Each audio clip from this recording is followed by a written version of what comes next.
نفضت يمنى في هدوء الليل.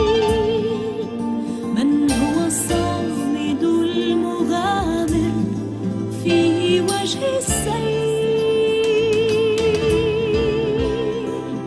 يبعد عن عينيه الراحة، يتحدى خصما في الساحة، يرمي ويصيب الأهداف، يسعى دوما لتحقيق الإنصاف.